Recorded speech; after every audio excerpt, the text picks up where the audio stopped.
14 জানুয়ারি মালদার কালিয়াচকে তৃণমূল কর্মীকে থেতলে খুন করা হয়, আর সেই খুনের ঘটনায় আরও একজনকে গ্রেফতার করা হলো। তৃণমূল কর্মী খুনের জালে পঞ্চায়েত সদস্যের স্বামী। বিস্তারিত জানাবে সেবক, রয়েছে আমার সঙ্গে। সেবক, একদমই চমৎকার। দেখো, তৃণমূল কর্মী আতাউল শেখ খুন গত 14 তারিখ মালদহের কালিয়াচকে এই ঘটনা ঘটে সালেপুর এলাকায়। একই সঙ্গে নওদা যদুপুর অঞ্চল তৃণমূলের সভাপতি বকুল শেখ তার উপর তাকে খুনের চেষ্টা হয়। এই ঘটনার তদন্তে নেমে জাসিউল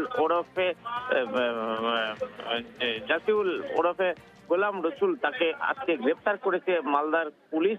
এবং তার পরিচয় হলো, সে যেমন তৃণমূল নেতা, একই সঙ্গে তার স্ত্রী মাদিনা বিবি, তিনি কিন্তু তৃণমূলের স্থানীয় পঞ্চায়েত সদস্য। এবং ওই দিন পুলিশের যে সিসিটিভি ফুটেজ, তাতে প্রথম গোলমালের সূত্রপাত হয় এই জাসিউলের সঙ্গে বকুল শেখের বচসা থেকে। এবং এরপরেই দেখা যায় যে জাসিউল এবং দলবলের সঙ্গে বকুল শেখের দলবলের প্রকাশ্য রাস্তায় সংঘর্ষ হয়, যেখানে কিন্তু খুন হয় এই একজন আতাউল হক, যে তৃণমূল কর্মী। আর এরপরেই পুলিশ কিন্তু তদন্তে নামে। এর আগেই এই ঘটনায় 4 জনকে গ্রেপ্তার করা হয়েছিল। নতুন করে গ্রেপ্তার হলো পঞ্চায়েত সদস্যের স্বামী।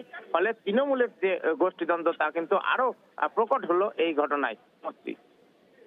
বেশ।